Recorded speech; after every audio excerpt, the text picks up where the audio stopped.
And we're live. Hello, citizens, and welcome back to the Comm Relay after a fairly long break. And now is the time someone chooses to make tea.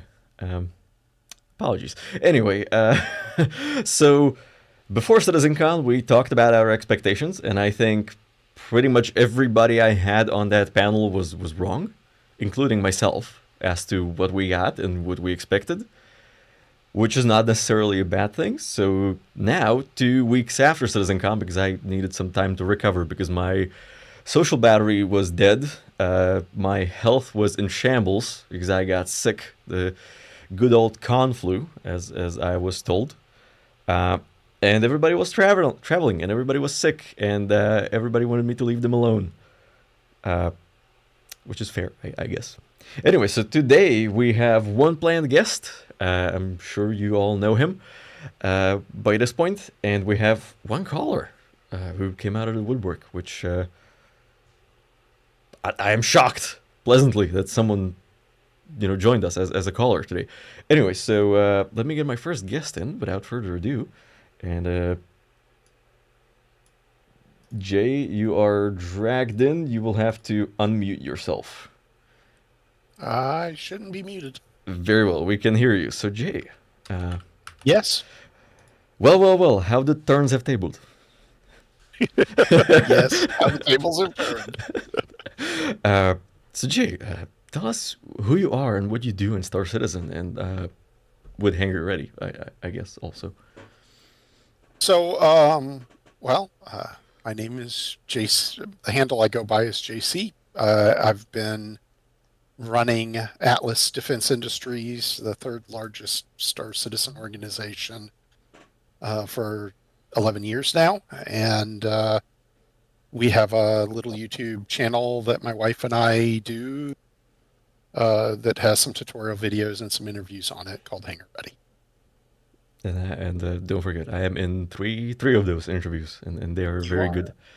And they are very popular interviews that you That's did. it's my smooth voice and my handsome face.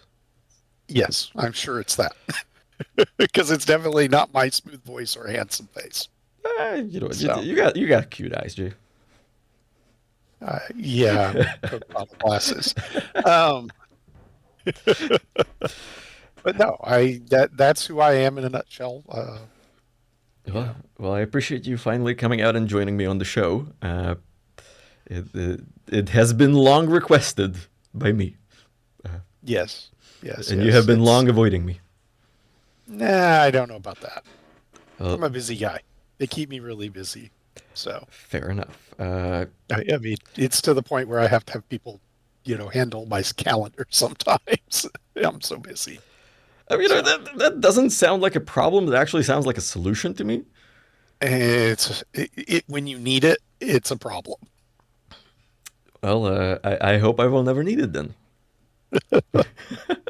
I mean, it's fair. You run the largest exclusive organization in Star Citizen. You try to manage a YouTube channel and a bunch of businesses. So yeah, I fully understand. Yes, I do own my own a couple of businesses as well. So it's I'm a busy.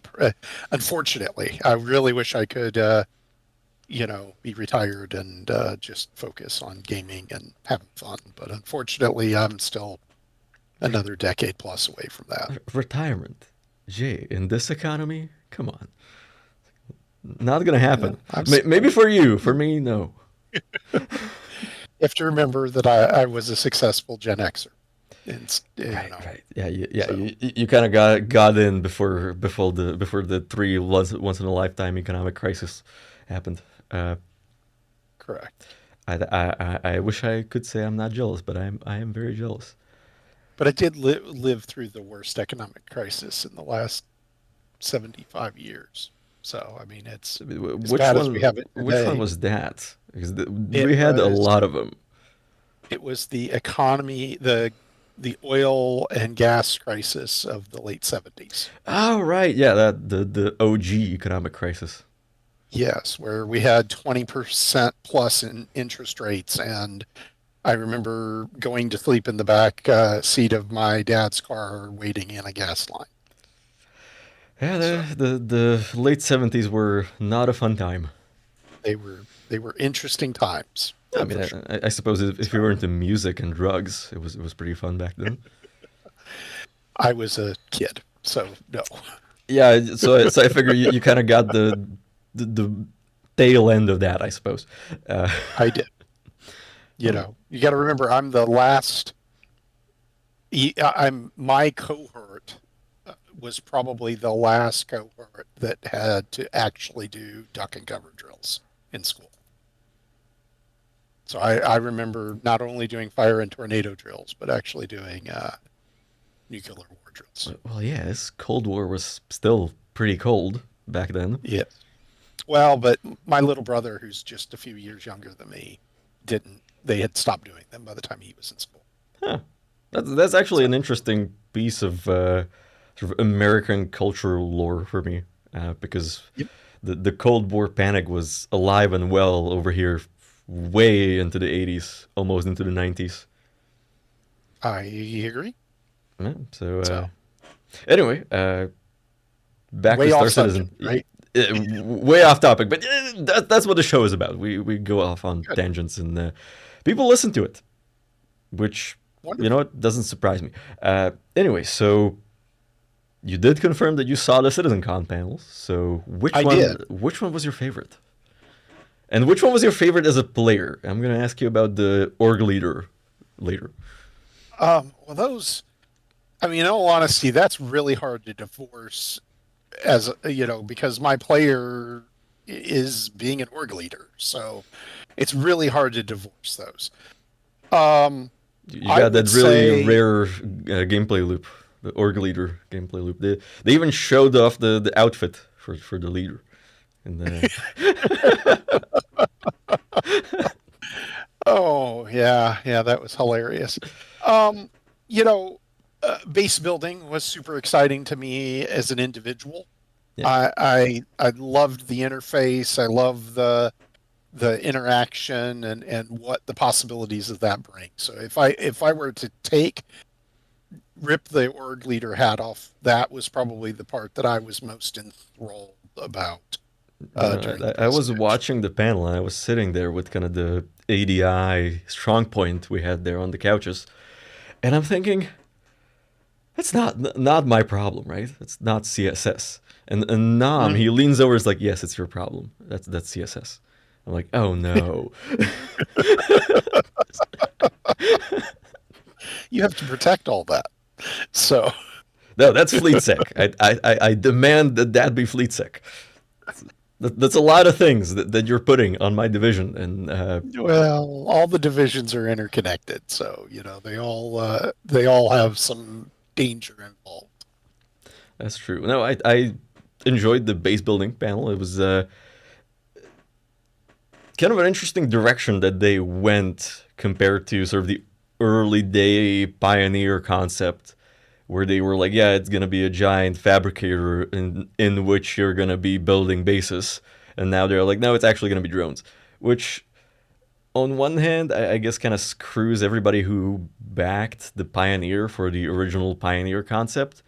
But at the same time, it's way more flexible and it actually allows them to go with a smaller scale implementation at the beginning, at least. I, does it really ruin anything? I mean, you know, if anything, the Pioneer got more features out of the Uh, deal. Absolutely.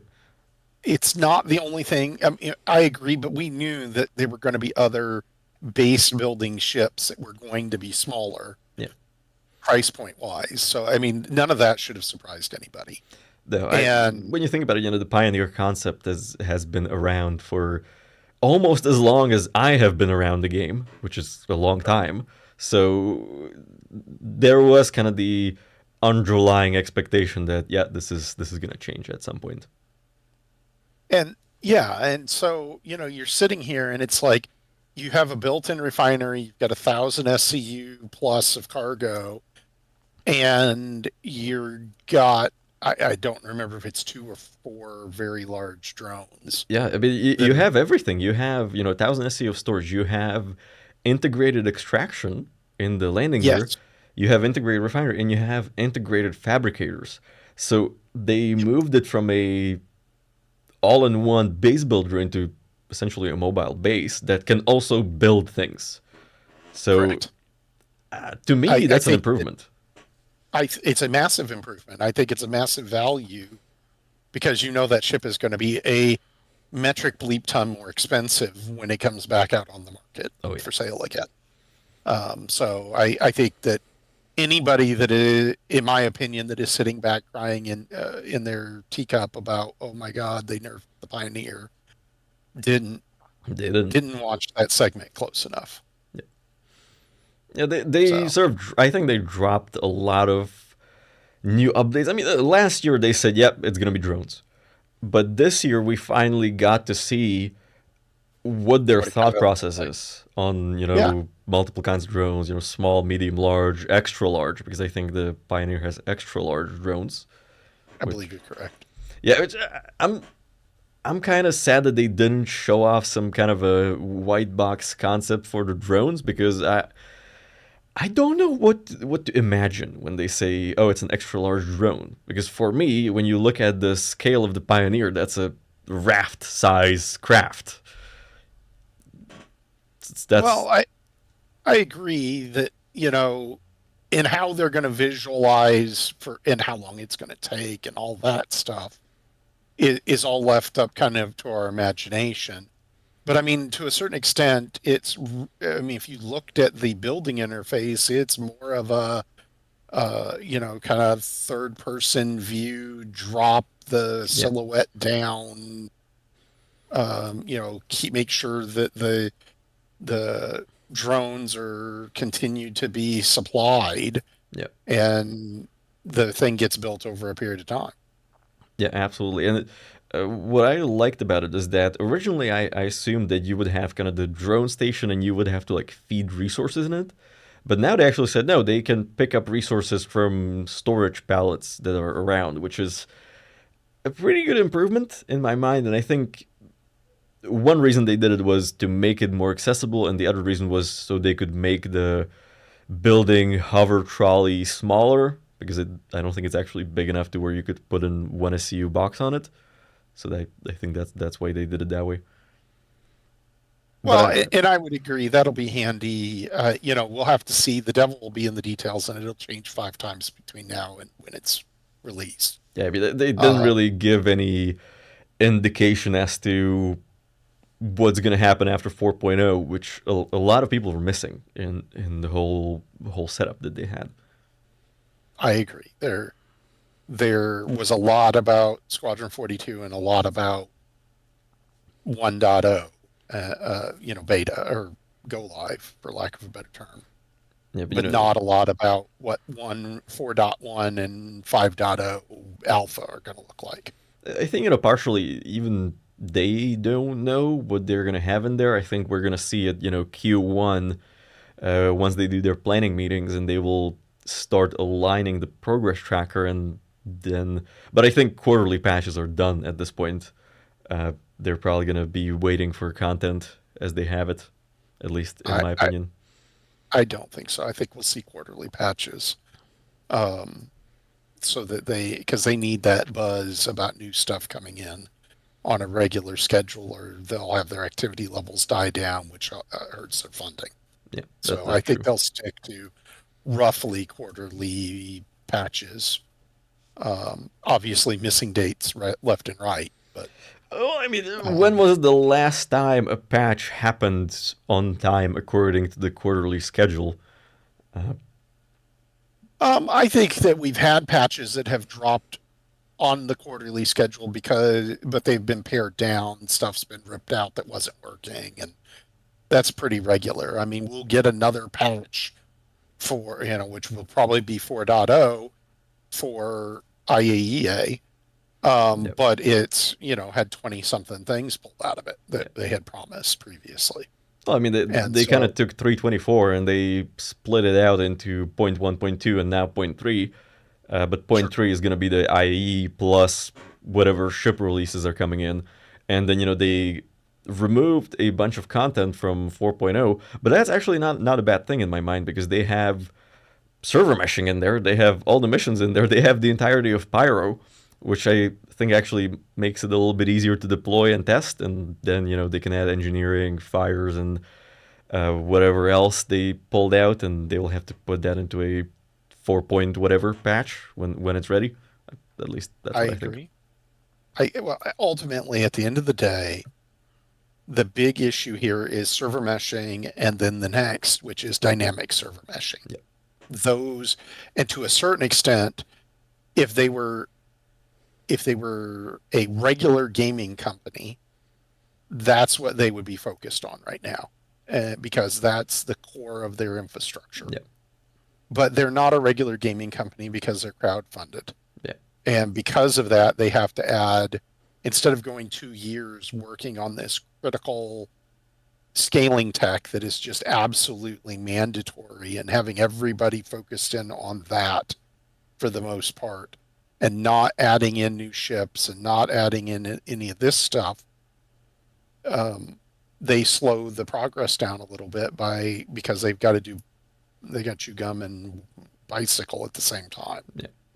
I mean, they need new content because it keeps the hype alive. It keeps the existing backers happy, and it brings in new backers and brings in fresh money. So now, can I put my org leader hat on and tell you what part I found the most fascinating? Please. The space stations, Yes. shield tech, and the fact that if you're not in a super org, you're probably going to be locked out of some in-game content. Yes. That was the thing that I saw. That was just, it was the oh my god moment of the whole con. Yeah. The whole guild reputation, I think, is going to favor greatly large orgs. The problem I see is that, and this is specifically a case for ADI, is that we do a lot of diverse things. We do pretty much everything there is. And there is not going to be one single guild that's going to cover all of them, but we have to pick one whose benefits we're going to apply. Not really. So first off, we assume that they're not going to make massive changes to that, which obviously correct, and they're going to. What they're going to end up in here's my betting thing. They're going to end up allowing orgs to gain reputation in all of the guilds, except possibly where there's conflicting guilds. So you can only gain reputation with the one side of that. So the bounty hunters versus the criminals, that kind of stuff. Yeah. Even if they were to stick with the crazy thing that they do, large orgs are just going to create ADI-bounty hunter guild. Yeah. And have their members affiliate with that guild or with that org.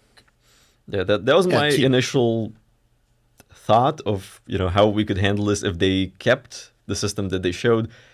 I don't think they're going to. I think they're going to give orgs based probably on size the ability to apply perks from multiple guilds at the same time, unless they're mutually exclusive. Plus, we don't know if the guilds and factions they presented are final.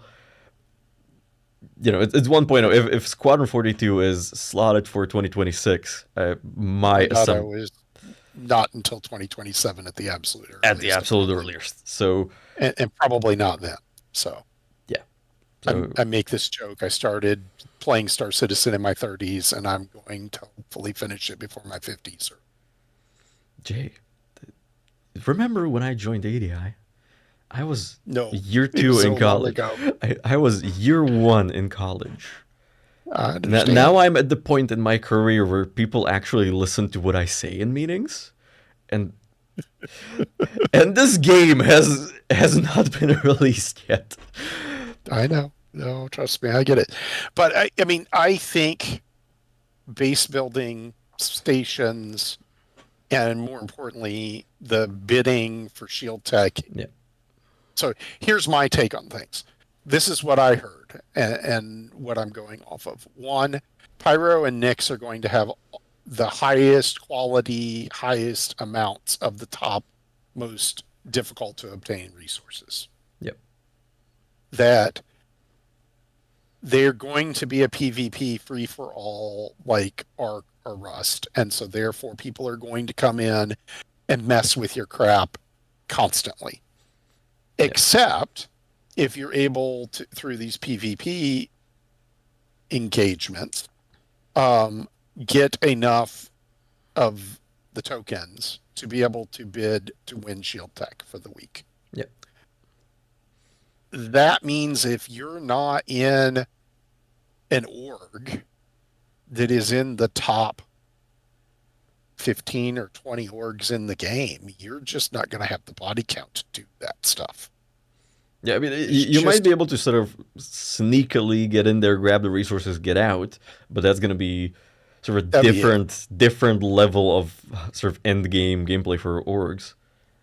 Correct. Little orgs are, you're not going to be able to set up full-time bases that aren't going to be constantly rated. Yeah. And I mean, I have some thoughts on the, let's put the best resources in the most dangerous areas.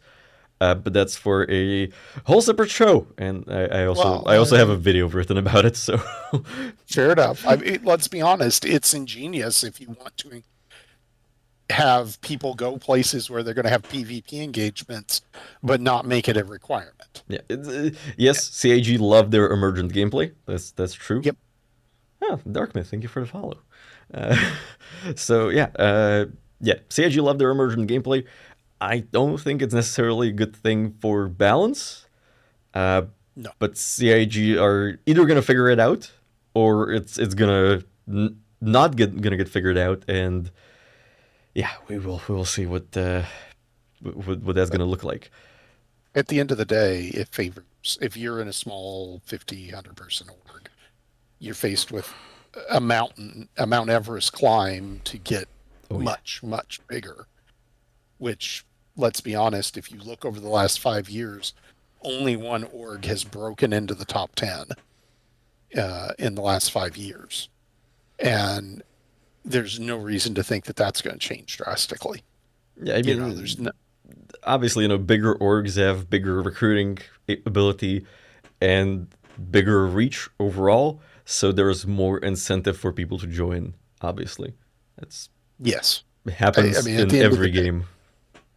Yeah, the big, and the issue is going to then be what orgs are most able to work as a team to accomplish big tasks. Yeah, absolutely. And, that is where I think ADI shines. We're doing things that nobody else is doing today. And we're just going to get bigger and be doing more things nobody else is doing tomorrow. And dear listeners or viewers, if you're wondering how we do it, it's through the power of spreadsheets. It's a lot of spreadsheets. It is not through the power of spreadsheets. We don't use that many spreadsheets.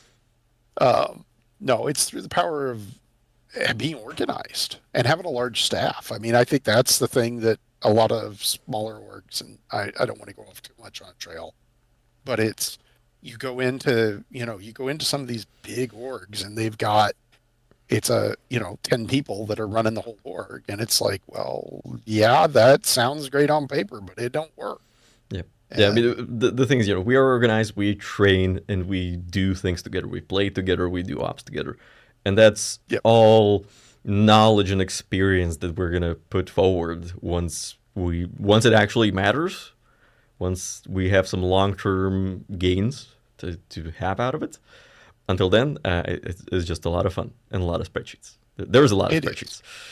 It doesn't hurt that various nation states around the world spent millions of dollars training some of us to be good managers. Yes. And planners. So, it doesn't hurt that there's a lot of prior military in here that know how to organize things and simplify things and that kind of stuff. Well, what are you gonna do when you retire from the armed forces, right? It's just organize things for a clan in a video game. That's Shh. We have some people that resemble that remark.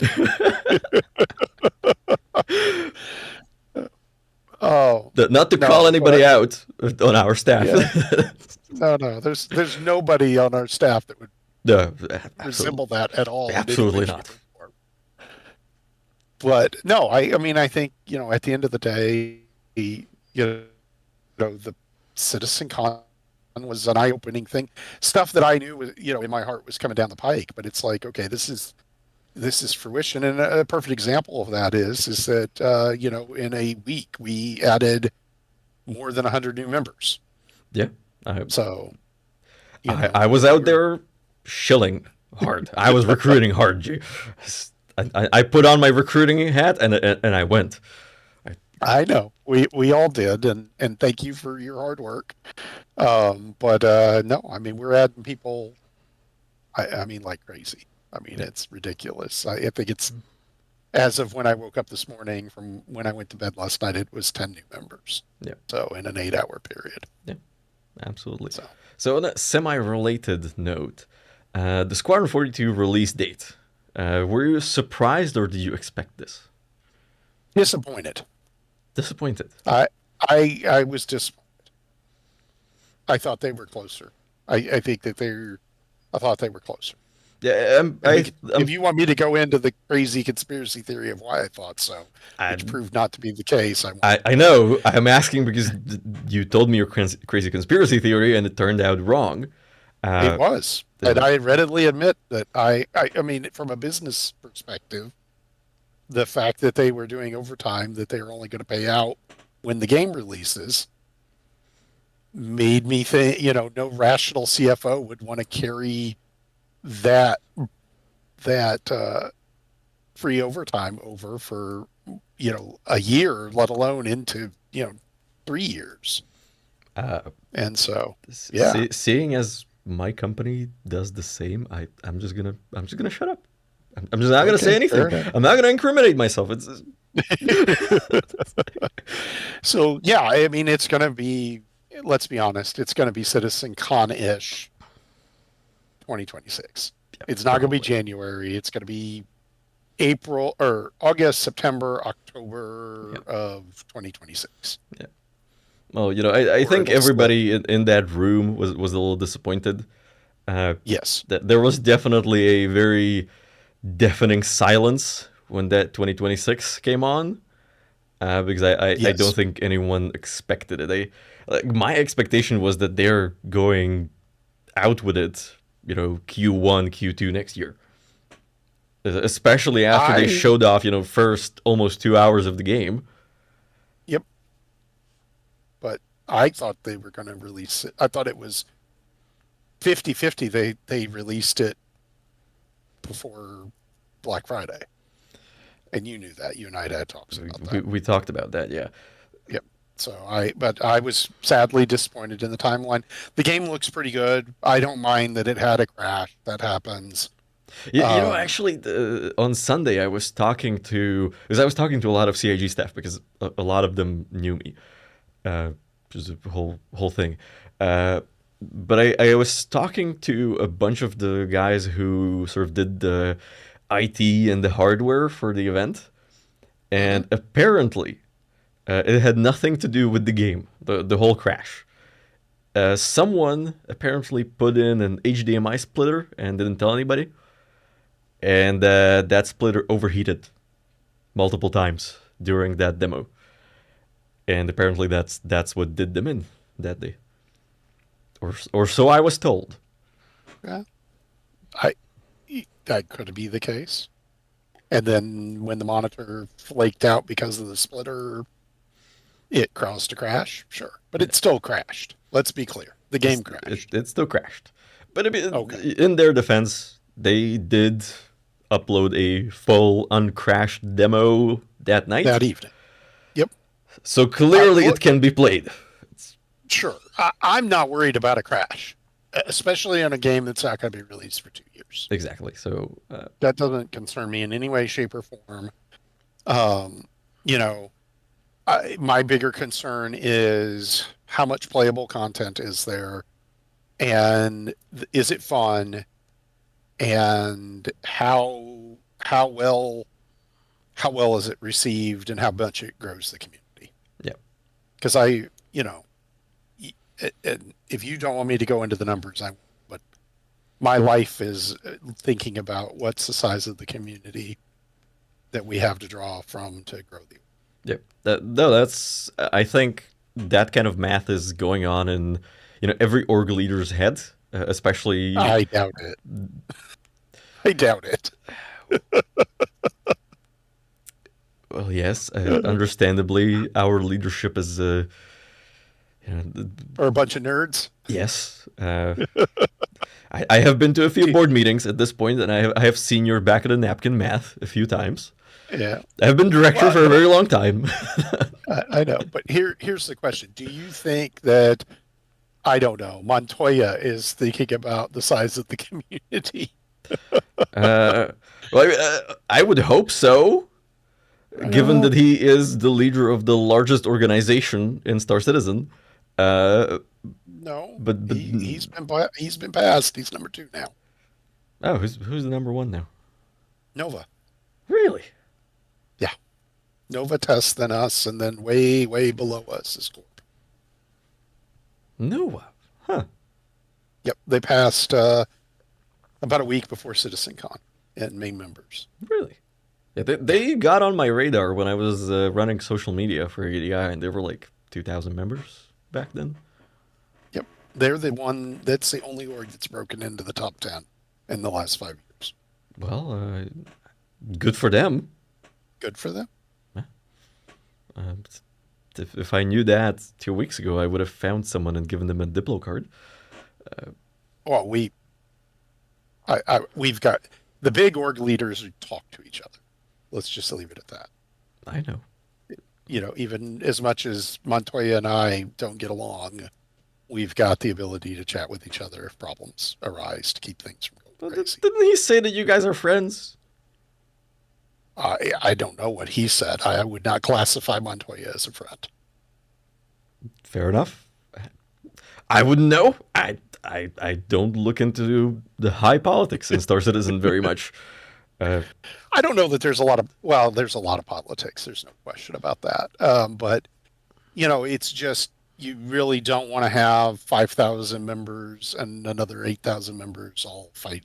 All ticked off and causing drama. So there are times that you've got to reach out org leader to org leader and have a conversation to try to squash the silliness. Yeah, that absolutely. I mean, at the end of the day, it's just a video game. Yeah. No need to be mean to each other outside of it.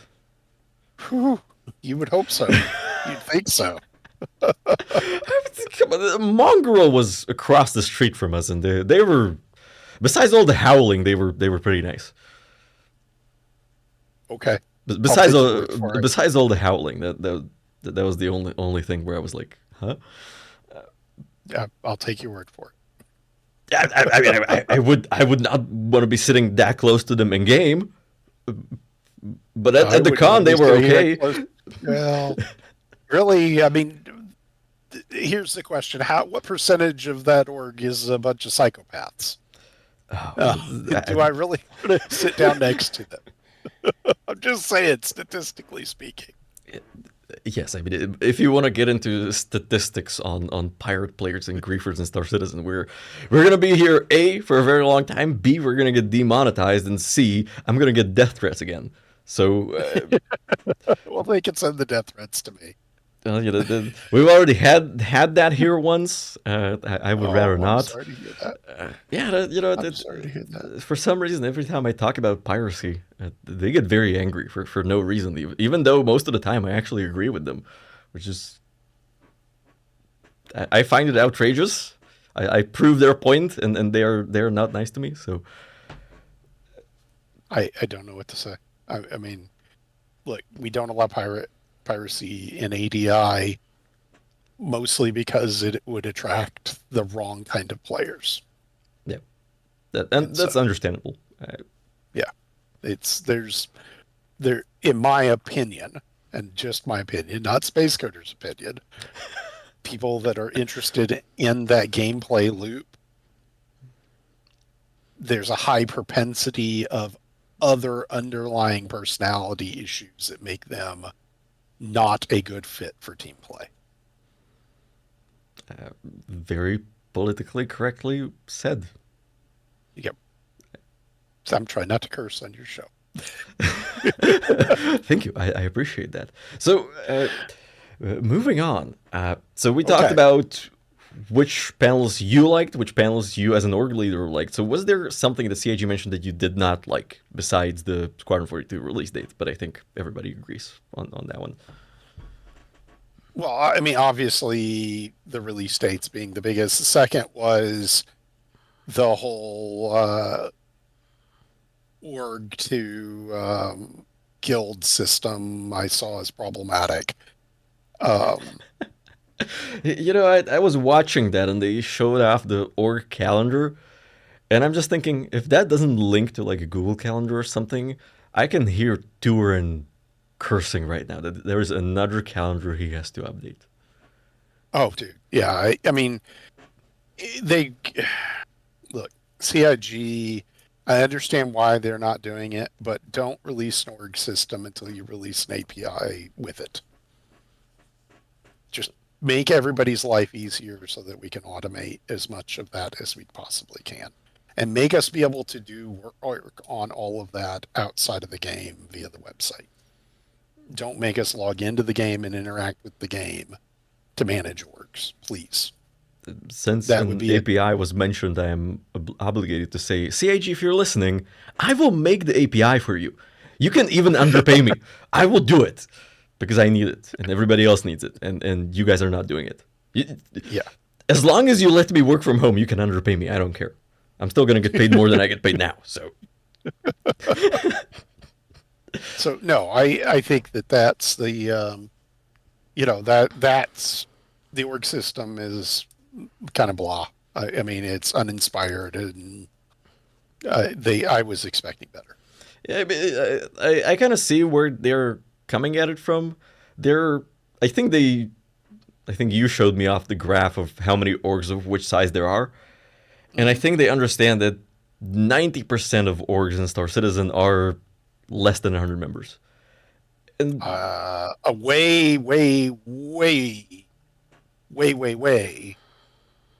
more percentage than that. yes, but you get the I idea. mean, And you know these there's guys are not 100,000 orgs, and 70,000 of them have one member. there you go. So So I mean, but the thing to keep in mind is that 50% of the people in orgs are in the top 25 orgs. yeah.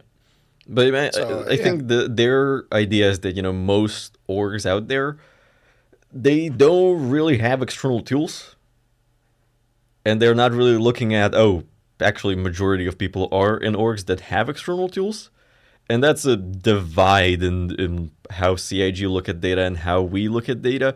And that's okay. They're going to come around on it, hopefully, well, eventually. I mean, at the end of the day, you don't need much tools to manage a 3-person org or a Yeah. 5-person org. I agree, but when 25% of everybody that's in an org is in one of the top 4 or 5 largest orgs, then you really, and all of those orgs have, including affiliates, 5 digits worth of members. Yeah, And, absolutely. all of them are, well over 6,000 in main members.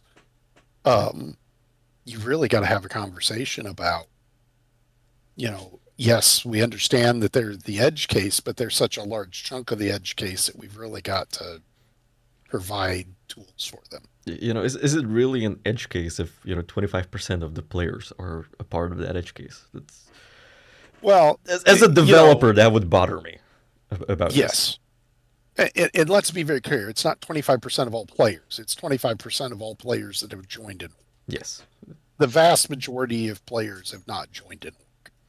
Yeah. But if you're going to build it and you're doing things like in Pyro and in Nyx, creating this shield tech PvP bigger is better model, you're going to drive another 25-30,000 into those top 10 orgs. Yeah, absolutely. And over the course of the next 2 years, somebody should be sitting there going, we need to probably make these tools a little bit robust since we're purposely creating these massive orgs. Yeah. You kind of touched on it, but the big thing I was missing in all the I liked what they showed off with the new org app and the Mobby Glass. I like the new features with the guilds and sort of affiliations and representations and reputations for organizations. But what I missed, and I think they didn't show that because that's a completely different studio that does the website, and that's what are we doing about the website interface? Because the other day, we were trying to boot that member, and Turin tells me, "Ah, you should be able to do it." And I'm like looking at the org admin page on the RSI website, and I'm like, "Where?" Now I know I can't do it actually, but Yeah, I'm like, that's why you can't do it because you don't. That's why you didn't see it. But yeah, it's real easy.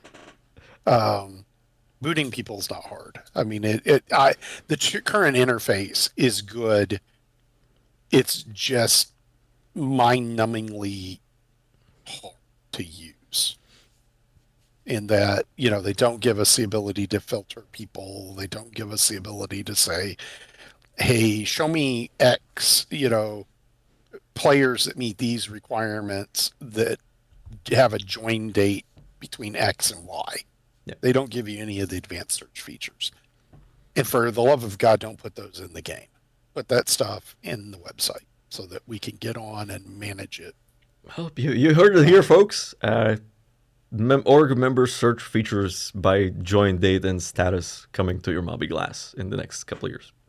Yeah, something like that. Yep. But I don't, largely we've overcome the poor web development of CIG. I mean, all the big orgs are in some way, shape, or form automating some of their management.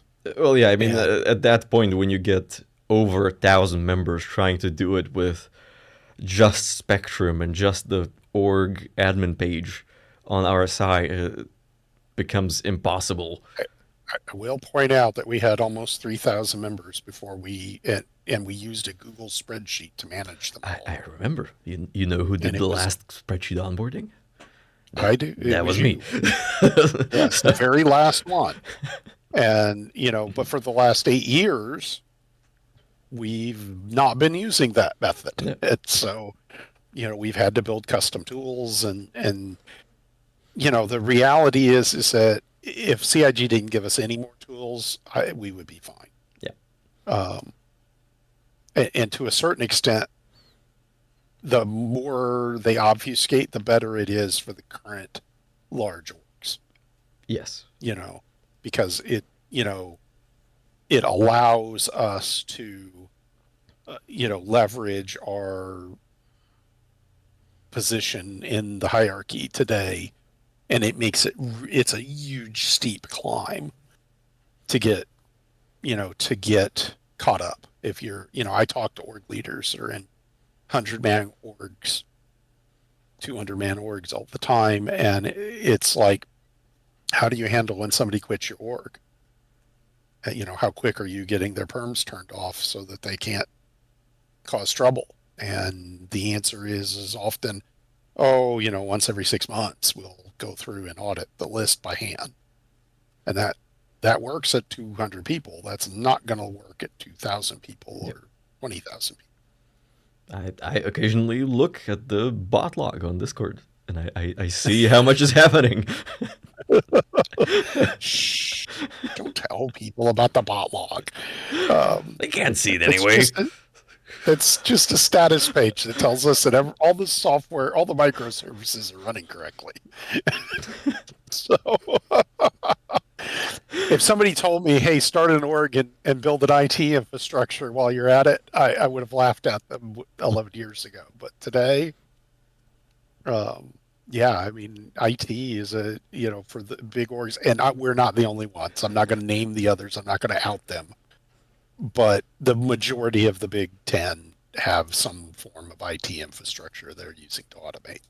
Yeah, I mean, at that size, you really have to. Yeah. Doing it manually, it's not possible in a timely manner. Yeah. It's just not feasible. And you reminded me of the spreadsheet, or not spreadsheet, the presentation that you show us every year at the board meeting. That is the how the other founders convinced Jay to start ADI and start playing Star Citizen. My favorite PowerPoint. Kicking and screaming. It was kicking and screaming. I was never a Chris Roberts fan. I'm still not a Chris Roberts fan. I never played Wing Commander. I dabbled in Freelancer and thought it was a joke. But I was running a large ARMA group, or what I thought was a large ARMA group at the time. It was more than 100 members. And these guys that were helping me run that just kept showing up and going, Star Citizen this, Star Citizen that, Star Citizen blah. And it's like, just shut up about Star Citizen and let's go shoot some commies in ARMA. And eventually it took them a good 8 months, but they wore me down and we started ADI. Yeah, I'm not going to show you today, guys, but the PowerPoint is great. I have seen it so many times at this point. It's hilarious.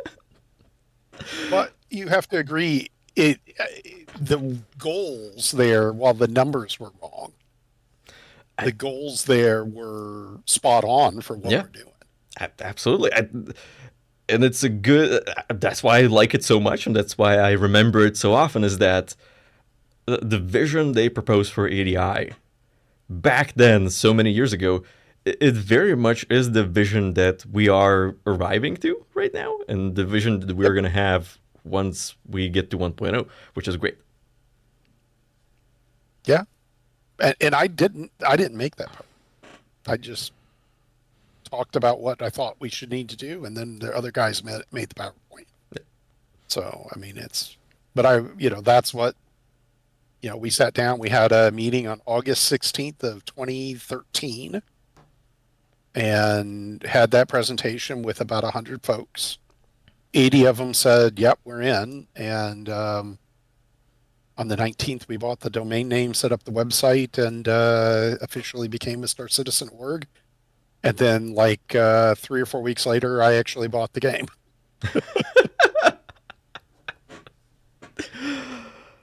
Sometime in September, I bought the game. So I was the org leader of a 80 plus person org without ever having bought the game. I wonder if that's some kind of a record. Probably not. It's hilarious in hindsight, but there wasn't anything to play. I mean, the game, the hangar module. There was the hangar module back then only. No. The hangar module wasn't even out. Yeah, so I mean, why buy the game if Yeah, exactly. No, I fully understand you. Anyway, Jay, we have other callers waiting, so some closing thoughts on CitizenCon. We kind of got off on the. I'm so sorry. No, it's fine. I get off on tangents all the time. No, that's what the show is about. It's me and whoever I'm talking to getting off on tangents about everything. Good. Someday we'll have to talk about your inability to set up lighting correctly, but that's fine, right? It looks good now. I have all the lights. It's just my shirt is dark and the wall is dark and my whole floating head there. My whole life is darkness. It's just What's that song? Hello, darkness, my old friend. Yep. No, that's me. The thing is, if I zoomed out a little bit, and if I zoom out a little bit, you can see the wall, so you can actually see that I am a whole person. But then I can have like the lightning rod above me, so it's someday we'll have to sit down and help you move the lights around a little bit and get it right. But anyhow, just so everybody's aware, I actually went to college for broadcast production. That I never worked a day in my life in it, but yet he gives me a hard time every time. But I actually know how to do 3-point lighting because I went to college for it. Spent a lot of money on that and use it as a hobby, but never have worked a day in it. Anyhow, thank you for having me. I hope that this wasn't as painful for you as you thought it would be. No, this was great. I'm gonna be inviting you every week until the end of time now. Oh, I don't know about that now. Well, either that or you can finally throw Dixon under the bus. He's the last board member I haven't had on. Oh, Uh, that's all on you, buddy. I don't know that, yeah, Dixon's a hard get. but he's Um, such a nice guy. I he's a talked to great guy. him. It's just getting him to come over and do this. I He's the don't know that only I can ADI make him member do who it. has more beard than I do. You are correct. He has a glorious beard. Yeah. Um, but Dumma's got a glorious beard. Have you I had him over yet?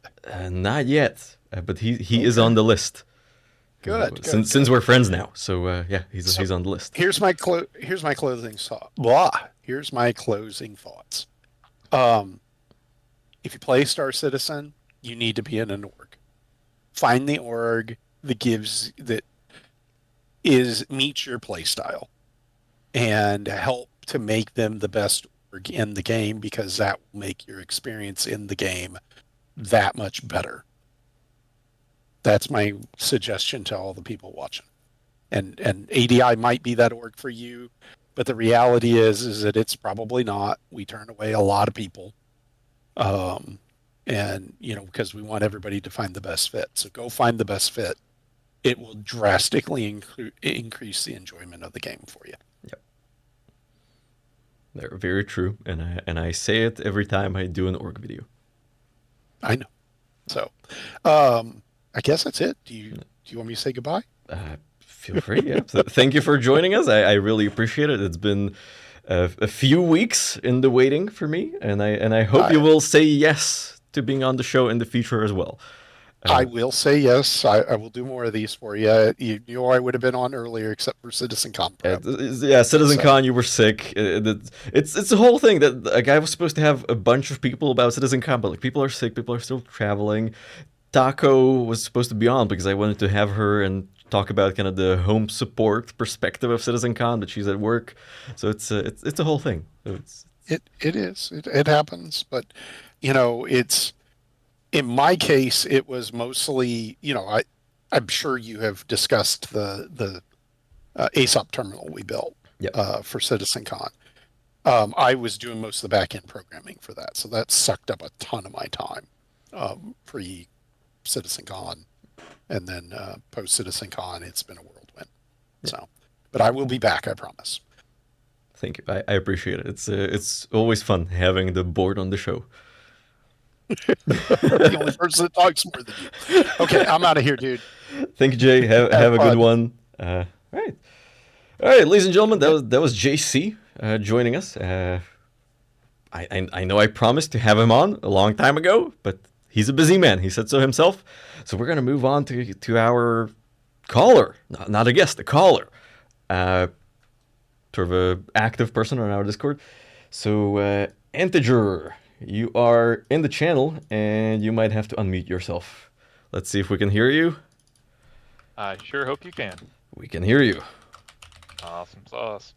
So, Integer, tell us, first actual caller that I did not schedule to be on the show. So it's just a random person who showed up, not because I made them. This is a great honor for me, sir. For me as well.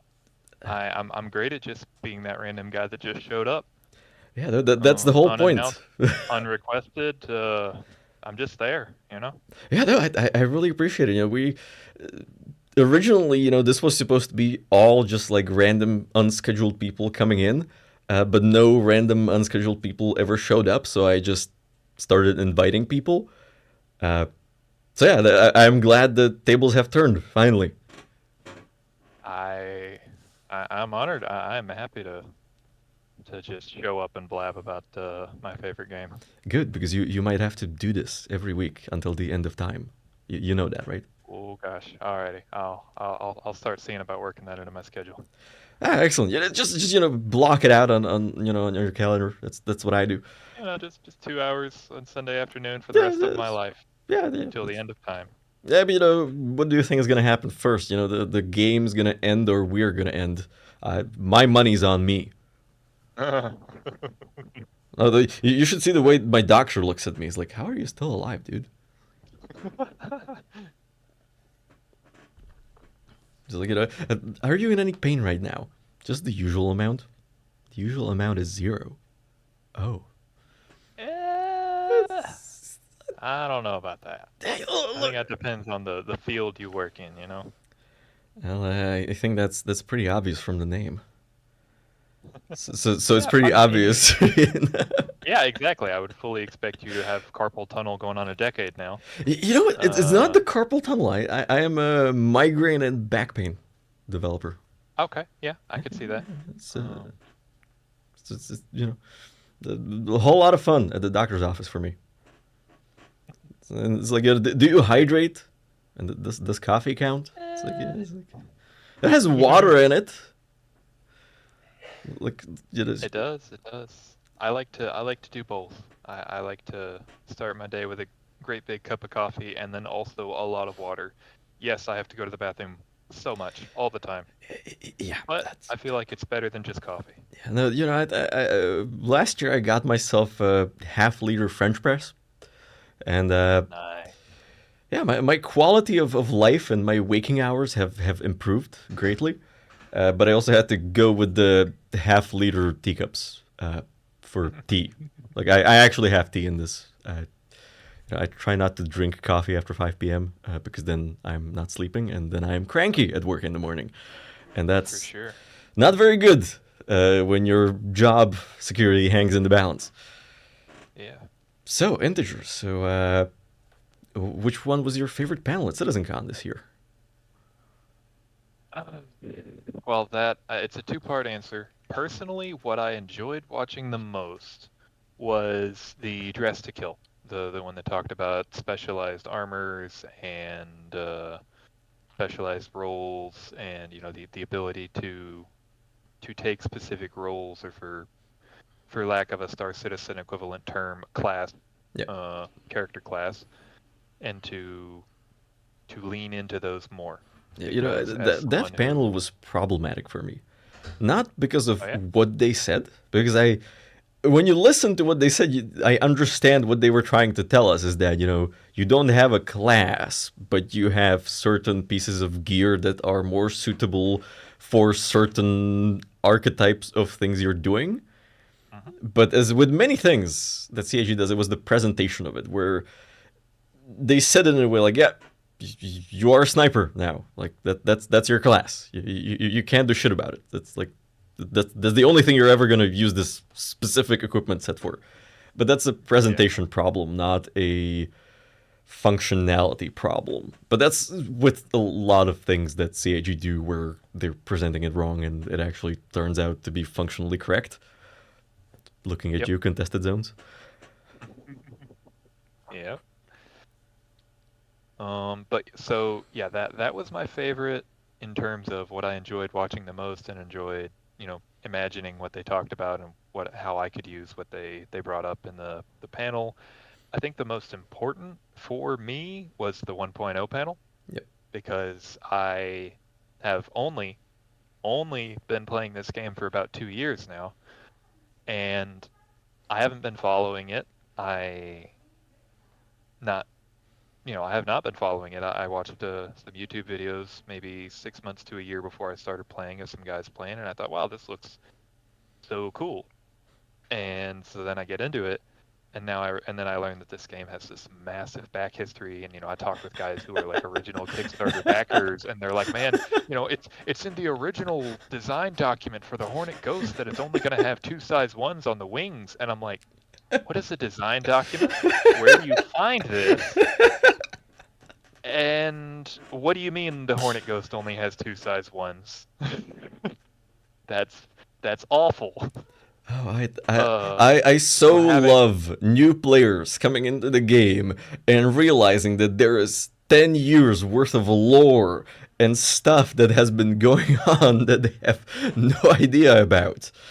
But think of it this way: you got to see the good inventory, and you got to see the good flight model, but you got to see the bad star map.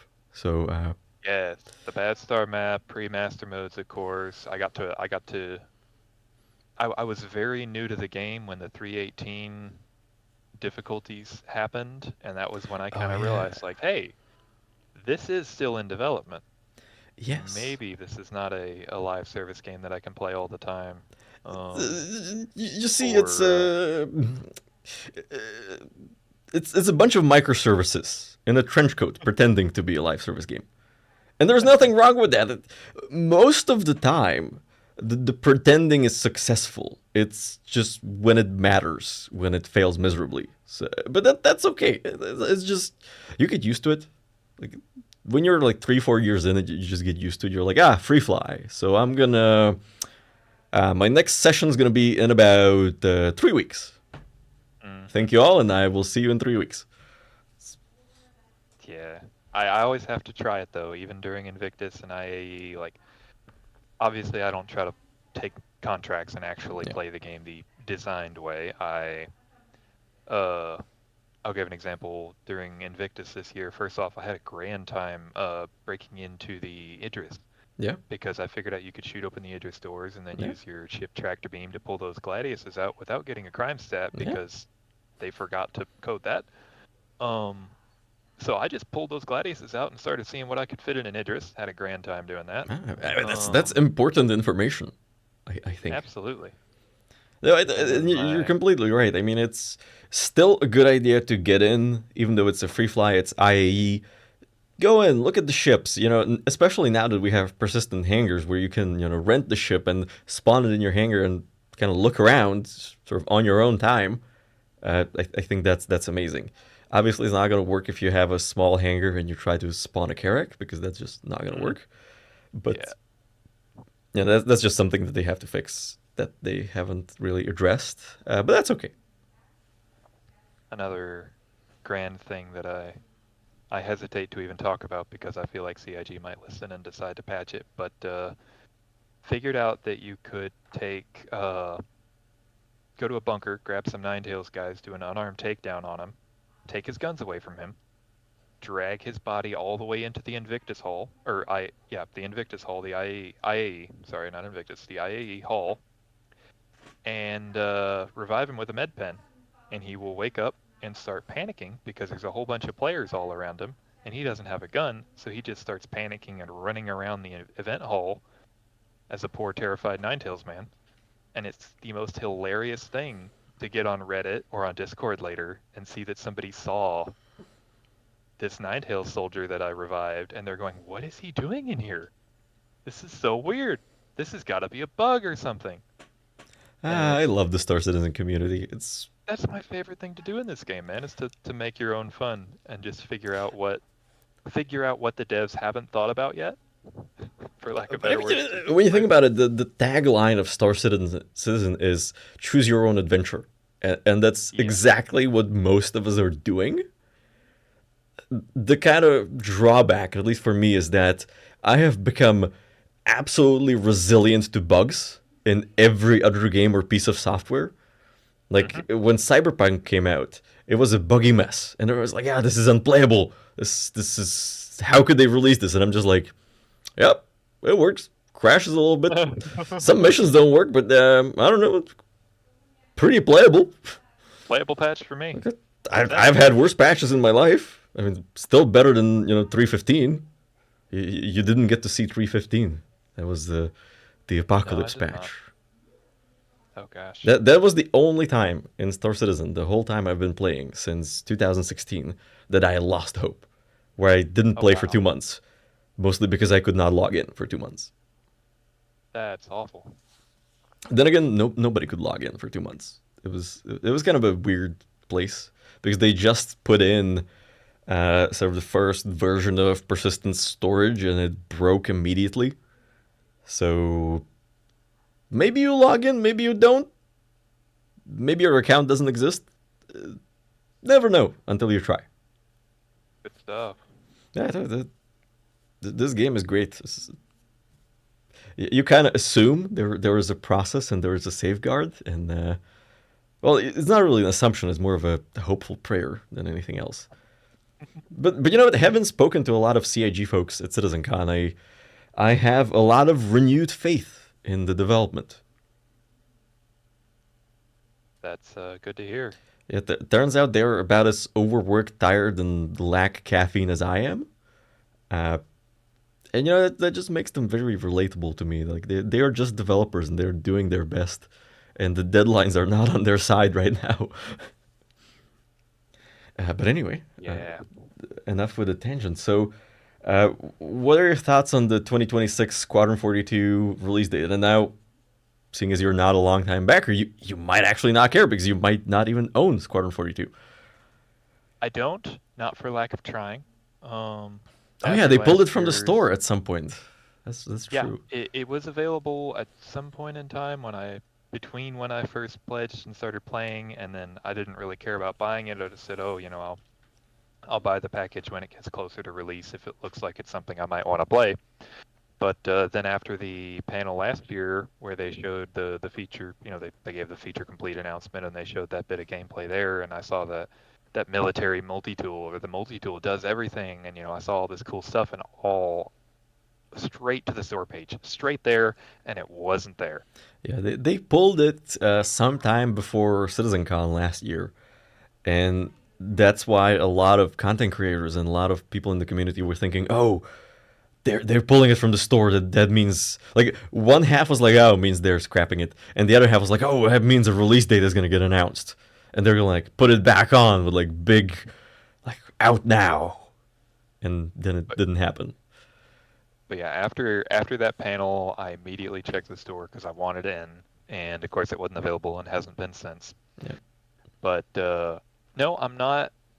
I'm really not that disappointed. Obviously, a sooner release would be cooler, but in my opinion, especially looking at all the articles that GameSpot and other companies love to make about CIG taking forever to do anything, I'm of the opinion that it's got to be perfect. Whenever they do an actual public release, it has got to be perfect, and they're never going to get away from that reputation of taking forever, but they can at least establish a reputation of, yes, it's going to take us forever to build it, but when it's done, it's perfect and it's great. It's seamless. It's just exceptional and unique and perfectly functional.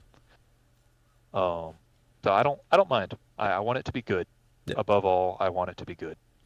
I mean, I was watching the demo at the con, but they had technical issues. There were no more seats left in the actual auditorium, so I was outside watching it on a big screen because they had a big screen in the sort of common area.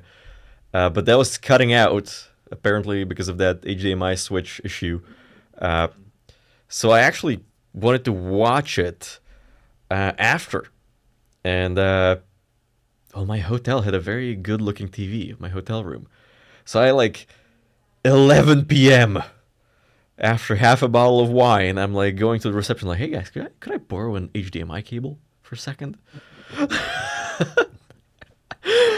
And that was probably the weirdest request they have ever had at 11 in the evening. But they obliged, and they were like, yeah, here's an HDMI cable. You have a good night. How about that? Yeah, That's customer service. Yeah, the great stay. It was a bit far away from the venue, but you know what? Totally worth it. So yeah, I watched it in my bed, and it was great. I loved it. It was a very cinematic experience, something that I really haven't seen anything that would sort of make me feel that way in so long. So I can't wait to actually play this. But there's definitely some stuff there that I was very intrigued by. Of course, the motion capture looked pretty good. Yeah. Young Henry Cavill was nice. He's one of those ones I forget was in the game. So then when I see a cutscene, I'm like, oh wait, Henry Cavill. Wait a minute, Mark Hamill's in this game. Mark Hamill is in there. Yeah, they have a lot of very famous names in there. I think Chris Roberts just kind of went around LA and was like, hey, would you like to be in a video game? Mm-hmm. And I mean, you kind of have to remember that Chris Roberts is a movie producer, or used to be a movie producer. Yep. So he's in that crowd. He is in that crowd, and I imagine pitching this to a lot of those people is actually a pretty interesting project. Not just because they're going to get paid, but because it's not going to go away after the movie release. People are going to be playing it over and over and over. And I think, they are introducing a lot of new and interesting technologies, and you really, you don't need a costume, you just do some motion capture in the studio.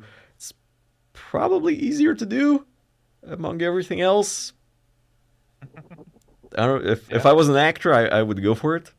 But unfortunately, the FOIP in game doesn't like me because I have a beard. It just doesn't. It's just, I don't know. It never worked for me. Just Well, maybe the new one will. maybe the new one. That was kind of a very small mention, but I am hopeful that will actually improve the quality because I talked to some machinima makers, Lens Nation and such, and they are having so many issues with the current implementation of FOIP. So even if I'm not going to use it, but for those guys, it's going to be a tremendously useful feature.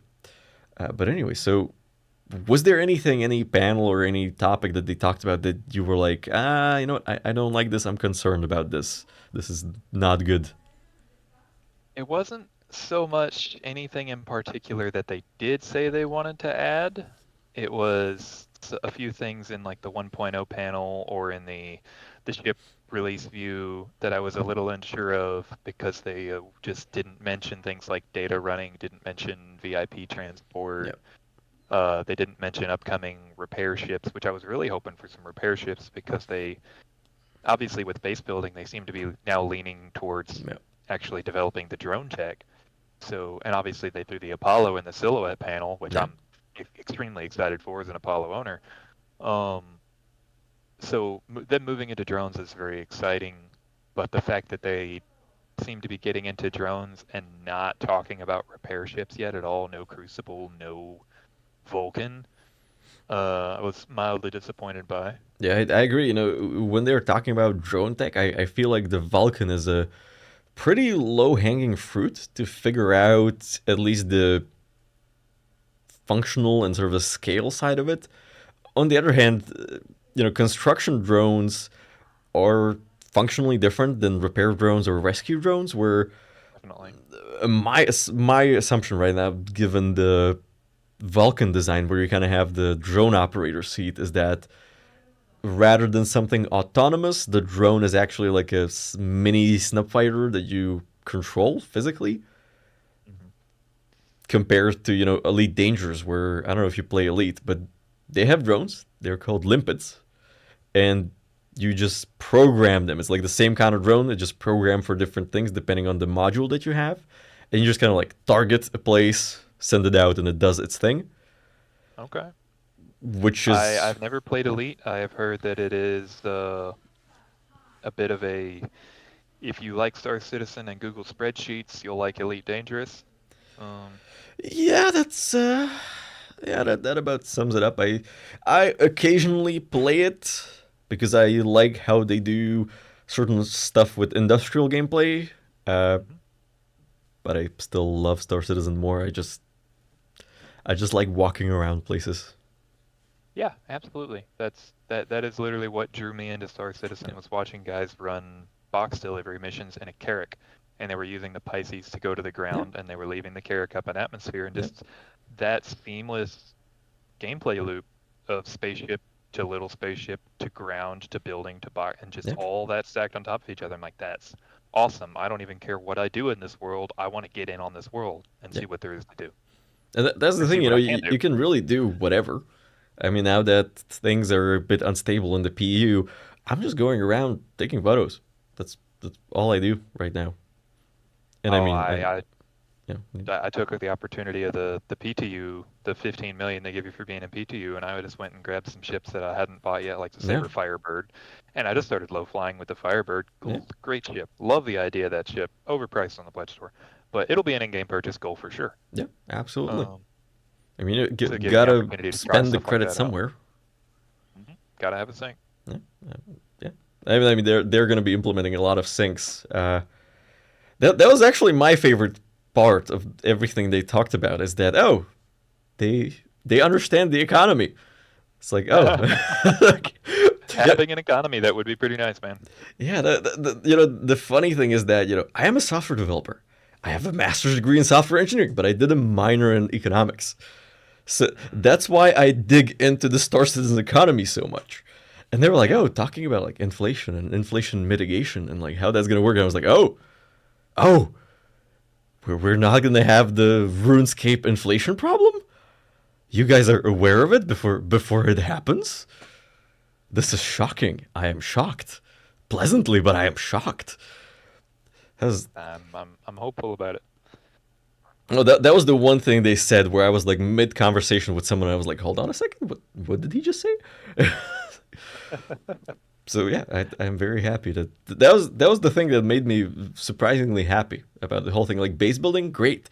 Am I ever gonna do it? Probably no, because Yeah. like I understand kind of and they showed off a lot of base building. They went sort of from that like homestead kind of thing that I could actually see myself doing, but then they went into sort of that like, oh, it's an org base where it's basically a city, and I like city builders as much as everybody else, but I don't think I will ever individually get to that level. I will probably participate in that kind of stuff as kind of the supply person or whatever, but Hmm. never actually gonna get to build any of it. And that's fine. Yeah. That's, you know, I see myself in a similar boat for the org I'm in and for the groups that I play with and stuff. So I'm really curious about that maybe that 5 to 10 man org base. The dynamics of that. How big is too big for 5 to 10 people to manage and to build and to defend and everything. Where that play you can get a lot of stuff in one place, a lot of good fabrication, a good resource collection point, but it's also not a city. It's not City Skylines or Factorio. Not quite that intense. I actually picked up Satisfactory again because I realized that they finally like put out a 1.0 release, and I was like, oh, Yeah, Satisfactory's where I'm at. I haven't played this in so long, and I'm having so much fun with it.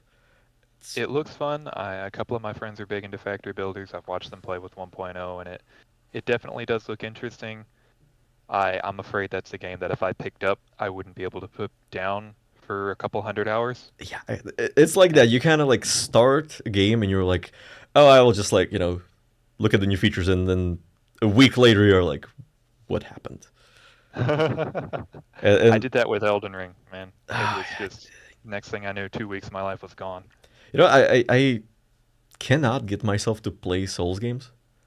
Like I like the difficulty really grinds me down, but I like the lore of it, and I like sort of the hidden story. So I end up watching people play it and sort of read about the lore because even though I cannot bring myself to play it, I basically most of the D&D campaigns that I'm creating and I'm running are in a similar theme. Yeah, I just love how those work. But yeah, if you think Satisfactory looks fun, look into Workers and Resources. That is a very I don't know how appealing it's going to be to Western audience. In all fairness, because it's think City Skylines, but in the Soviet Union. Oh, okay. I talk about the game on stream occasionally, and I would like to play it on stream at some point, because I would like to stream a little bit more occasionally. But basically, it's made by one guy from Slovakia. And his whole thing is that he is recreating Soviet-era buildings and vehicles that are sort of around Slovakia and the Eastern Bloc. And the thing is, it looks so good that when you build a city, it looks like my hometown. And there's just that like drop of nostalgia for me, and I just love playing it because you can really like set your difficulty with like if like do I want to deal with electricity, do I want to deal with like water supply and sewage, or do I just like want to build a city and do the logistics? Do I not even want to deal with the logistics and just build? Very flexible, and that's what I love about it.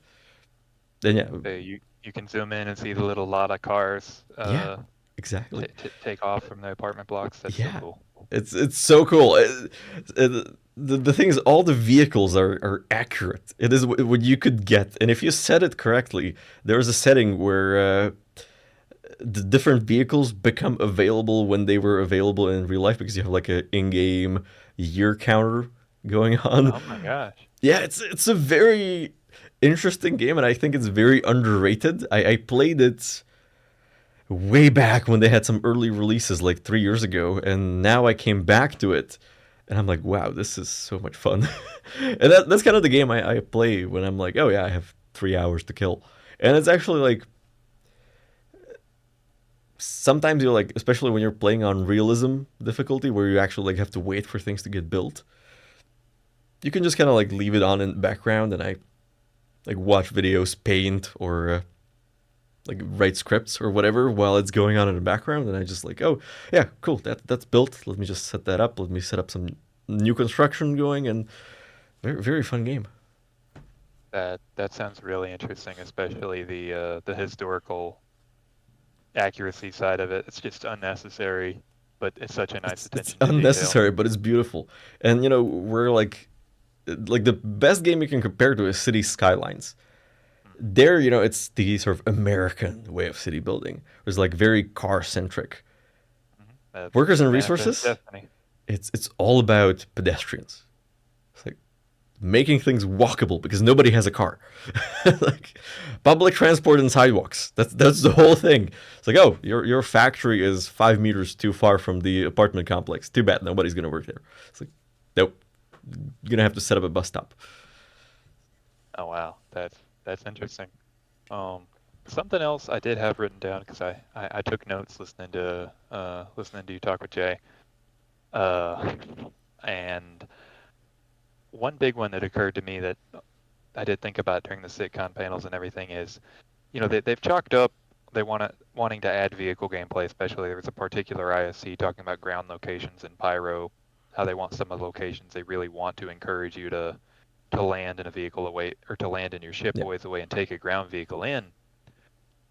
A big complaint that I have is we have no way to carry our biggest ground vehicles except for the Hercules. Yeah. The Nova and the Atlas platforms, especially now that we have that silhouette that looks like it's another Atlas Yeah. platform, it's still held back behind Hercules's or 890s, which I don't even consider that as an option just because of the barrier to entry to getting your hands on an 890. Yeah, I mean, when you think about it, you know, it's the Hercules, it's gonna be the Ironclad, and it's gonna be the Liberator. That's gonna be the three things you can reasonably transport it on. And even And then, obviously that's they did throw they did put the Ironclad in the silhouettes for the 12 to 18 month, yeah, bracket where they're working on those. But no Ironclad Assault, no Liberator, and that did make me a little sad because I love that ground vehicle gameplay. yeah. Like the Nova tank is my absolute favorite ground vehicle in this game. It's a tank. I love that tank. It's incredible. And I lost my C2 in the I think it was 322, 323-ish patch was when I lost my in-game Yeah, purchase C2. So I just have this Nova I can't use. yeah, And the Nova's like 800,000 yeah. AUEC or something, so it's so easy to get your hands on. And then you can't use it until you have, how much is a C2 now? 10, A lot. 10, 15 A mil? lot. That's so much of a barrier behind ground vehicle gameplay of the large vehicle variety. Obviously, you can buy yourself a Freelancer Max and Yeah. throw an Ursa in there and have a ball, but I would just love to have more support for those biggest ground vehicles because that's some of my favorite stuff. Yeah. I've been in org events where we had it was right after the A1 came out, so we were leaning into the whole bombing thing where we had a set of Spartans and Centurions.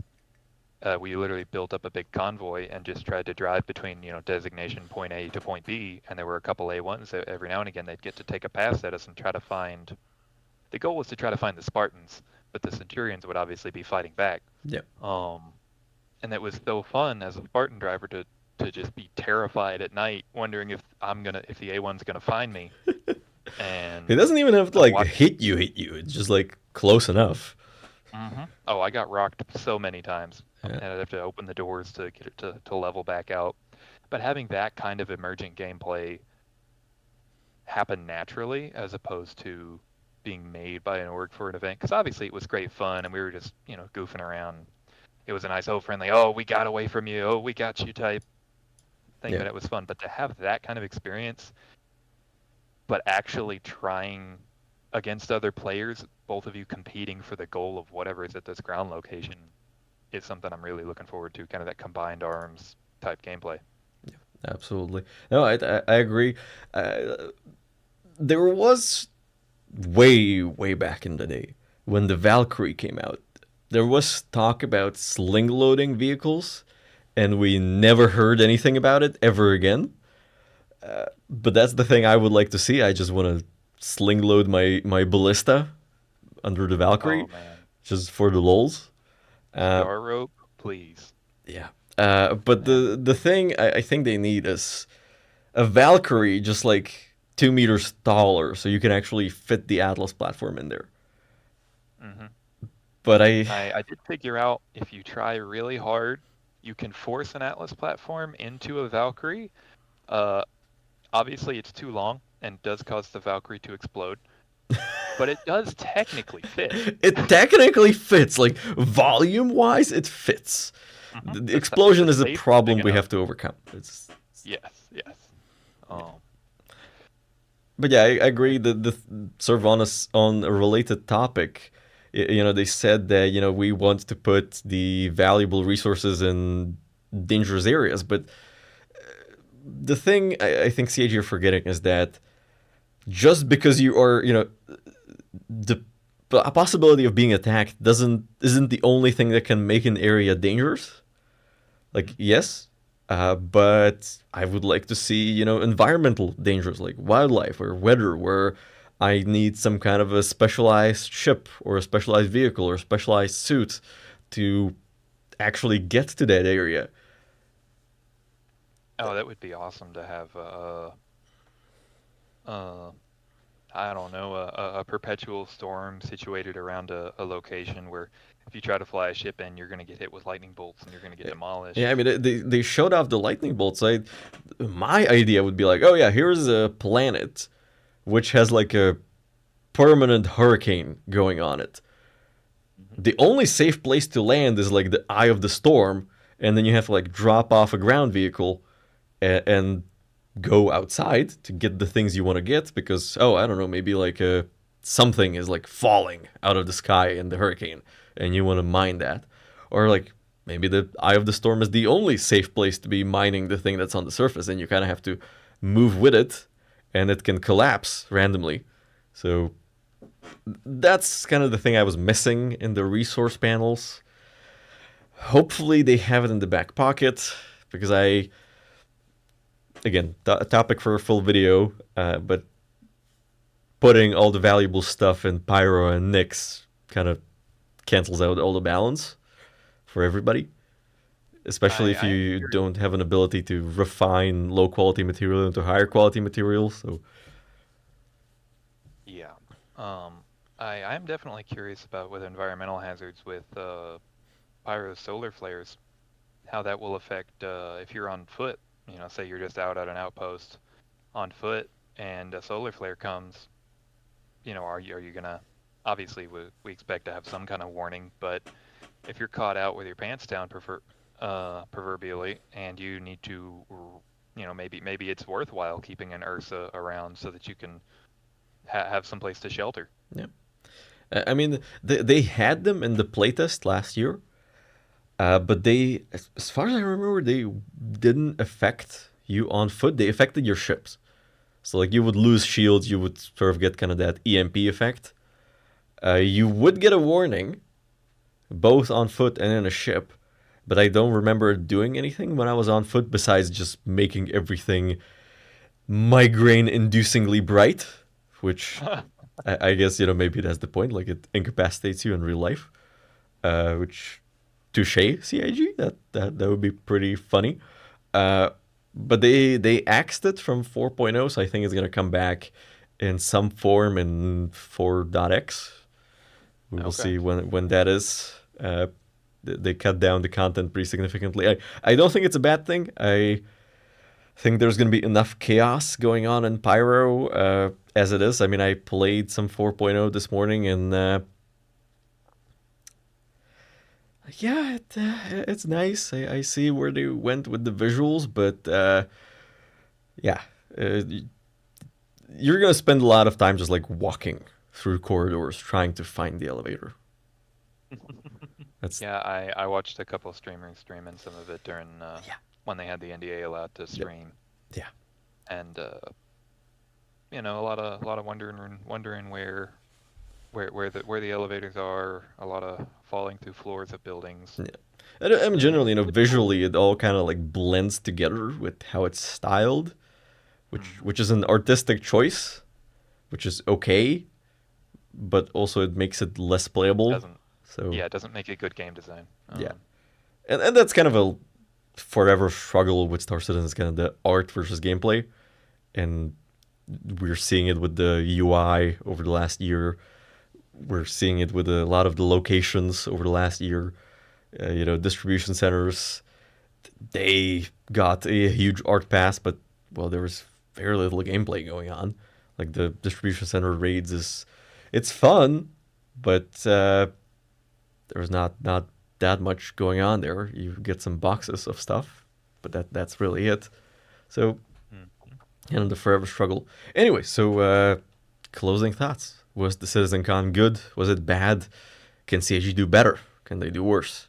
Expectations for Austin or LA or Montreal next year? Man, I of course gotta say it's good.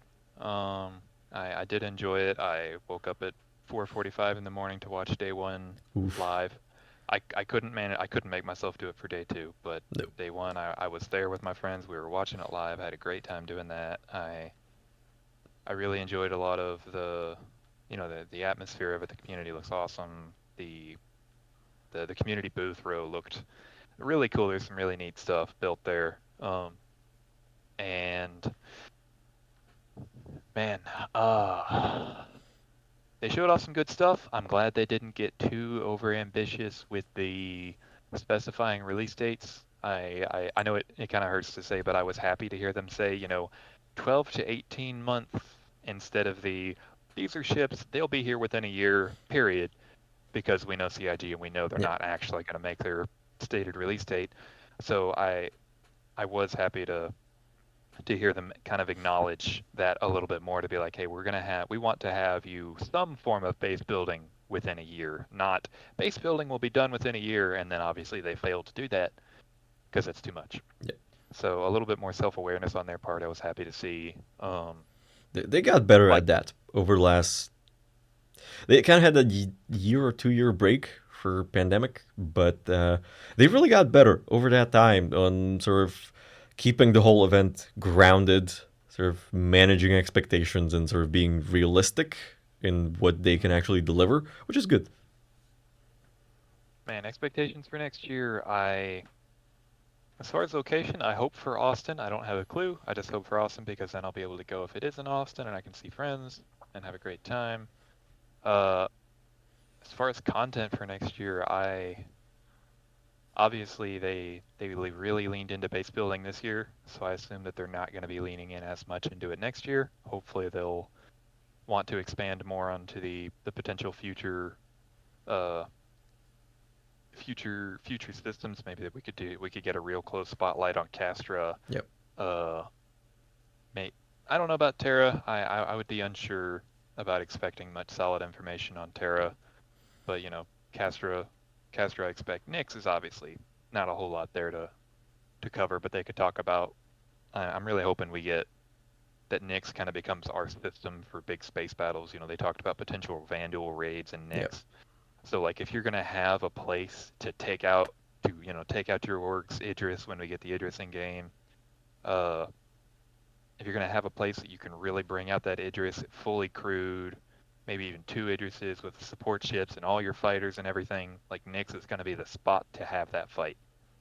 That's what I'm kind of hoping for, is that Nyx, and they're gonna be like, oh, there's gonna be some missions where you fight Vandal raiders. That's what I'm hoping for.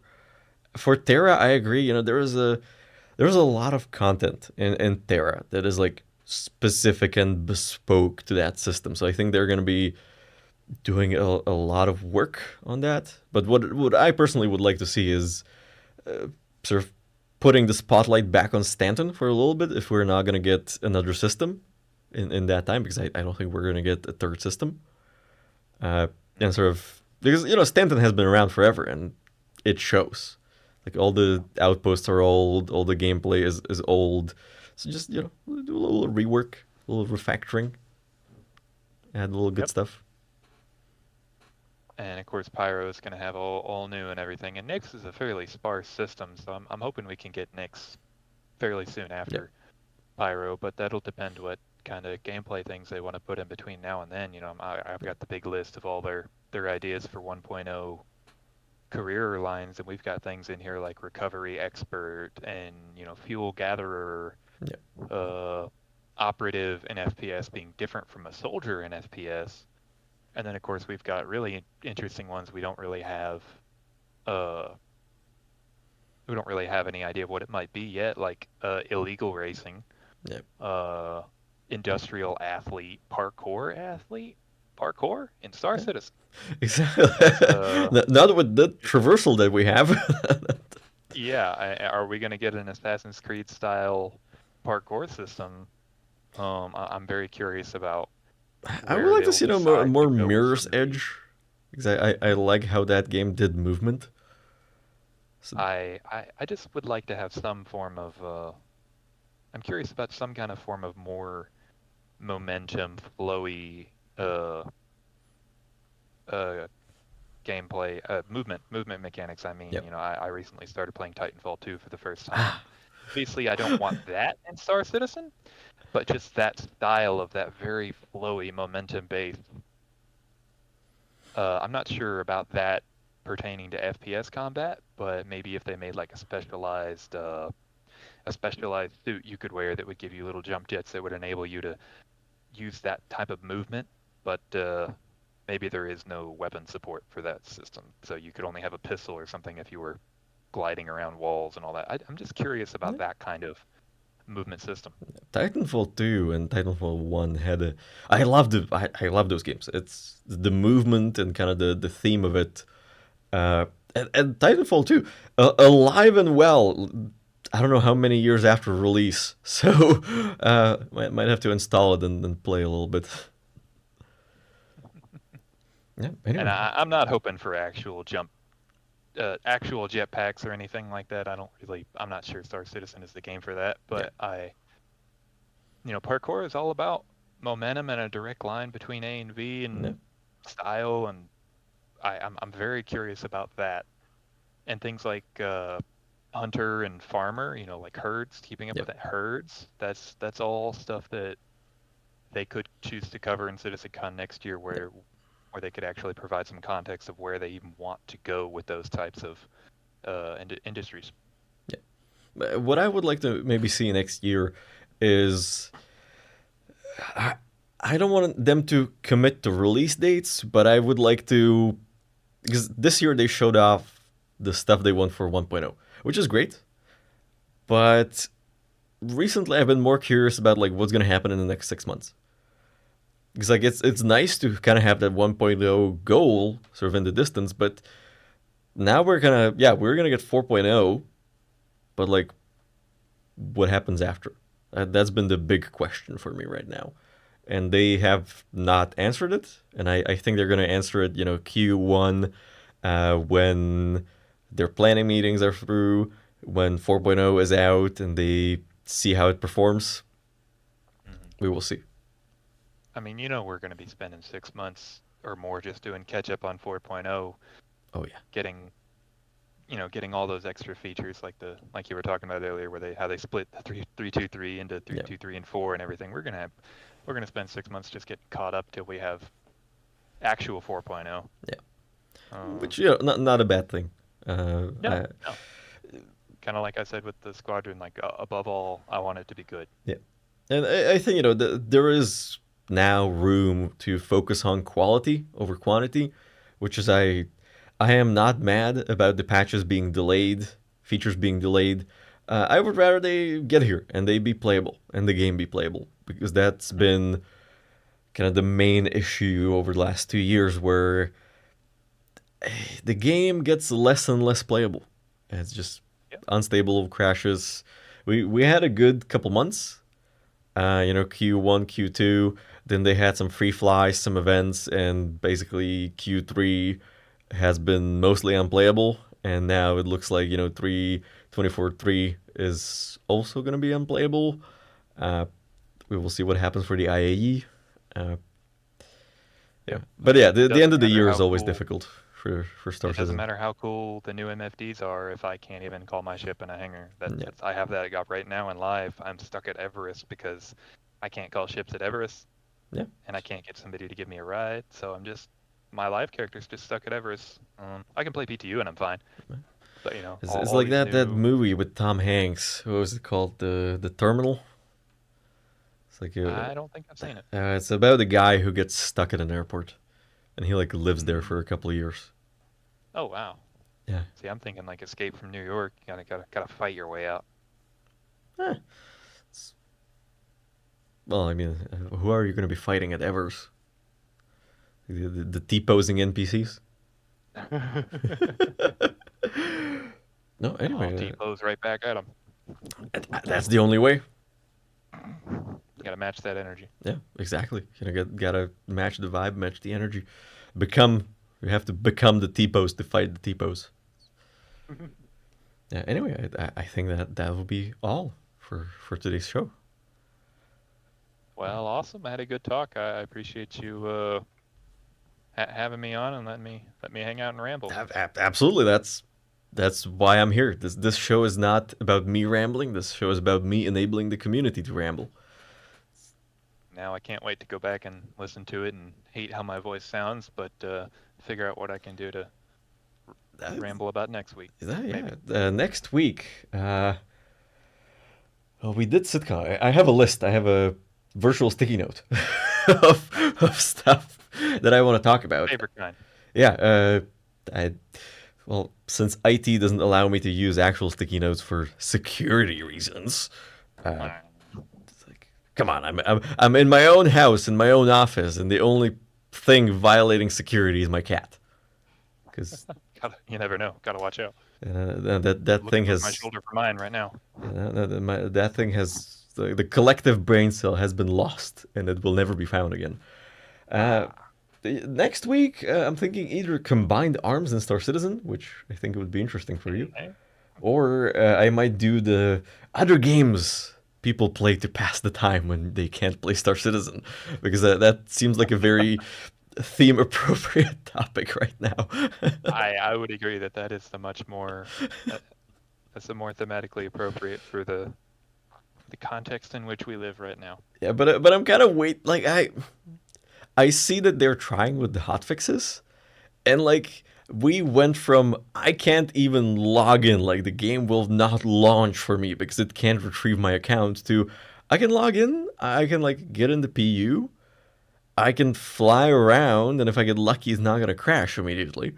So the hotfixes are working. They have the 324.2a hotfix in testing right now. And I think we're going to get 0.3 at some point next week, because IAE is 2 weeks away and they need to get that out. And I'm hoping they're not going to do their usual thing where the IAE patch is coming out the day the IAE is starting, and also the free fly is starting the same hour. Oh, please. Because they did that last year and it was an absolute dumpster fire. I remember I set my spawn at Lorville and I started quantum jumping towards Microtech, and it felt like as soon as I entered comm range, my game just instantly dropped down to 15 frames. No, you don't. And that was, that was no. No, you don't. Well, we can hope. We can hope. Well, Integer, thank you very much for joining me. I appreciate your presence on the show and your activity on the Discord. I've been trying, because people tell me I need to be more active on Discord, but people forget that I'm an introvert, and I just don't. Like I am done with work at 4, and my social battery is like nope. It's like no, you don't. But yeah. So absolutely appreciate you. Thank you for joining me on the show. I hope I will see you on any of the next ones. Really. I hope to as well. again, thank you. Have a great rest of the afternoon at this point, depending on which side of the U.S. you're on. I'm East Coast, so I still got plenty of afternoon left. There you go. So I'm gonna go try to play some PTU. We'll see how it goes. Well, good luck and fly safe, and I will see you in the verse. Thank you. All right. So, ladies and gentlemen, that was the Comm Relay for today. Let me know in the comments, for those of you who watched, if you like the camera more zoomed out. I like it more zoomed in because I feel like there is more of me per screen. But after talking to Jay, I realized that, maybe this gives the appearance, that there is a person rather than just a head in here. And thank you for watching, Rax. And Rax, if you would like to be on the show, I would love to have you for whatever episode tickles your fancy. But yeah, that has been yes. I use my hands when I talk, and you can't see it when I'm zoomed in. So that's a good point, Andrew. Thank you. But yeah, so that has been the Comm Relay, our After CitizenCon episode. For those of you watching me live, thank you very much for joining us and watching the show live. For those of you who are listening to us, the show is available on Spotify, YouTube, and Apple Podcasts. And if you would like to join us live, all you have to do is join the Armory Discord server and hop down to the waiting room while we're live with the Comm Relay. And when I get to you, I get to you. When I'm, as I take in guests, today I only had 2 people, so I took my time. I interrogated both of them. But when we have more people, I try to keep it snappy because I try to keep the show under 2 hours because my voice gets tired. And 2 hours is usually when I run out of tea. So, again, thank you all very much. Have a great rest of the day. And I will see you on the next one. Good night.